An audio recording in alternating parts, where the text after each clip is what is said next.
চাকরি রক্ষার্থে অনেক সময় আমাদের অন্যায় করতে হয়। এক্ষেত্রে উপরস্থ কর্মকর্তার নির্দেশ পালন করার কারণে আমাদের কি কোনো গুনাহ হবে? ভাইরা আমাদের অনেক ভাইরা আছেন যারা মনে করেন যে আমি তো আমার ডিউটি পালন করছি, আমি আর কি করব, আমি তো উপরস্থ বস বা কর্মকর্তার নির্দেশ রক্ষা করছি, আমি নিজে থেকে তো কোনো অন্যায় করছি না। অতএব এটার জন্য বোধহয় আমার কোনো দায় থাকবে না। পরিষ্কারভাবে তারা শুনে রাখেন, আল্লাহ রাব্বুল আলামিনের কাছে নির্দেশদাতার অপরাধের যেরকম বিচার হবে, নির্দেশ তামিল করে যিনি অন্যায় করেছেন, অপরাধ করেছেন, বাস্তবায়ন করেছেন, তারাও আল্লাহ তাআলা কি করবেন? বিচার করবেন। আল্লাহ তাআলা বলেছেন, তাআওয়ানু আলাল বিররি ওয়াত তাকওয়া ওয়ালা তাআওয়ানু আলাল ইসমি ওয়াল উদওয়ান। তোমরা ভালো কাজ, তাকওয়ার কাজে একে অন্যের সহযোগী হও, আর পাপ এবং সীমালঙ্ঘন, আল্লাহর অবাধ্য হওয়ার মতো কোনো কাজে কেউ কারোর সহযোগী হতে পারবে না। আমার আত্মীয় স্বজন, তার মুখের দিকে তাকে একটা অন্যায় করলাম, স্যার বলছেন নির্দেশ, তাই আমি চাকরি রক্ষার্থে করলাম, কোনো আল্লাহ তাআলার কাছে এই সমস্ত এক্সকিউজ কাজে আসবে না। এই জন্য ভাই, যেই চাকরি করতে গিয়ে আপনাকে অন্যায় করতে হবে সেই চাকরি করবেন না। মানুষের একটা পেট পালার জন্য এত কষ্ট করতে হয় না। এই যে আল্লাহর পশু পাখি আছে, সাধারণ কুকুর শুকুর আছে, গরু ছাগল আছে, হাঁস মোরগ আছে, এরাও এদের পেট দেখবেন পেলে ফেলে এদের পেটের ব্যবস্থা হয়ে যায়। এরা কোনো চাকরি করে না, ব্যবসা করে না। আল্লাহ তাআলা তাদেরকে না খাইয়ে মারে ফেলেন না। আল্লাহ তাআলা রিজিক দাতা। অতএব একজন ইমানদার সামান্য একটু পেট পালার জন্য, সামান্য একটু পয়সার জন্য তিনি কারোর অন্যায় নির্দেশ মানবেন বা পালন করবেন, এটা তার দ্বারা কখনো কল্পনাই করা যায় না। অনেক ভাইরা আছেন প্রবাসে, রেস্টুরেন্টে চাকরি করেন, তাদের মদ, শুকরের গোশত এগুলো তাদের পরিবেশন করতে হয়, প্রস্তুত করতে হয়, রেডি করতে হয়, সার্ভ করতে হয়।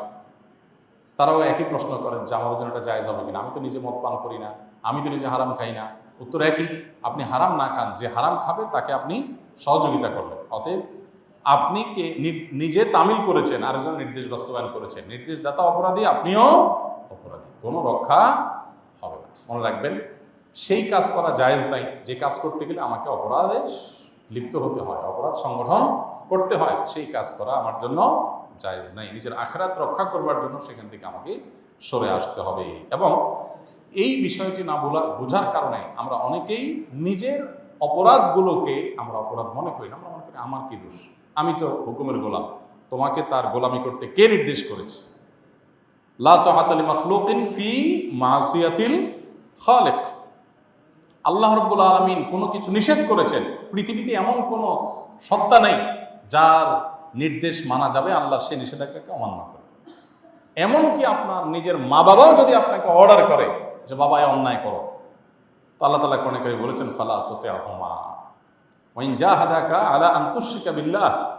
আল্লাহর সাথে শরীক করো এই নির্দেশ যদি বাপ মাও দেয়, যেই কোনো অন্যায়ের কথা যদি বাপ মাও বলে, তাহলে ফালা তুতি'হুমা, তাদের ওই কথার অনুসরণ করা যাবে না, ওই কথা মানা যাবে না। অতএব বস তো বস, চাকরি তো চাকরি, জন্মদাতা মা বাবা যদি অন্যায় করতে বলে সেটা করা যাবে না। বিধায় আপনি হুকুমের গোলাম, আমি অর্ডার তামিল করেছি, এই কথা বলে আল্লাহর কাছে পার পাবেন না। আল্লাহ তাআলা আমাদের সবাইকে সবসময় সততার উপরে, নিষ্ঠার উপরে পরিচালিত করার নিজেদেরকে আল্লাহ তাআলা তৌফিক দান করুন, এবং সব ধরনের অন্যায়, সব ধরনের অবিচার, সব ধরনের জুলুম, সব ধরনের গুনাহের কাজ, পাপের কাজ, এটা থেকে বেঁচে থাকতে হবে। আমাদের অনেক ভাইরা আছেন ছোটো ছোটো চাকরি করেন, স্যার মদ খাবেন, নিজে মদ খায় না, স্যারের মদের বোতলটা গাড়ি থেকে এনে দিতে হয়। হ্যাঁ, তো এটা জায়েজ নেই, হারাম কাজ। যেই স্যারের নিয়মিত এই কাজ করা লাগে, ওই স্যারের চাকরি ছেড়ে দিয়ে প্রয়োজনে রিক্সা চালাবেন, প্রয়োজনে অন্য কিছু করবেন। আমি জানি এই পৃথিবীটা বড় সংকীর্ণ হয়ে আসছে। আজকে এক ভাইয়ের একটা লম্বা চিঠি পড়লাম, দুঃখ করে লিখছেন যে আমি হেদায়েতের পথে আসছি, বেশি দিন হয় নাই, এখন দেখি পায়ের তলায় মাটি নেই। সৎভাবে ব্যবসা করতে গেলে যান বাঁচে না, এমন অবস্থা। কারণ সব অসৎ ব্যবসায়ী, এদের মধ্যে একজন সততার সাথে থাকতে গেলে তার জিনিসের দাম বেশি হয়, মানুষ বেশি দিয়ে কিনতে চায় না, নানামুখী বাধা আসে। ভাইরা আমার, পৃথিবীটা মুসলমানদের জন্য সংকীর্ণ। ওয়াদাকাত আলাইনাল আরদু বিমা রাহাবাত, যতদিন আসবে তত আমাদের জন্য পৃথিবীটা ছোট হয়ে আসবে। যেখানে যাব অন্যায় অনাচার, এটা করা যাবে না, ওইটা করা যাবে না, এটা কিয়ামতের লক্ষণ। এই সময়গুলোতে কোনো রকম যান বাঁচিয়ে জীবনটা পার করে দিতে হবে। তারপর সততার সাথে কোনো প্রকার কম্প্রোমাইজ করা যাবে না। তো যেই স্যারের চাকরি করতে গিয়ে আমার নিয়মিত অন্যায় করতে হয়, একটা হলো যে কখনো কোনো কারণে হয়ে গেছে, ফেসে গেছি, ভিন্ন কথা। কিন্তু আমাকে এই কাজটাই করতে হয়, অন্যায় করতে হয়, তাহলে সেই কাজ আমার জন্য করা জায়েজ নাই। ইমানদার না খায় থাকবে, তারপর অন্যায় করবে। আল্লাহ আমাদের সেরকম ইমানদার হওয়ার তৌফিক দান করুন। আস-সুন্নাহ ফাউন্ডেশন, উম্মার স্বার্থে সুন্নাহর সাথে।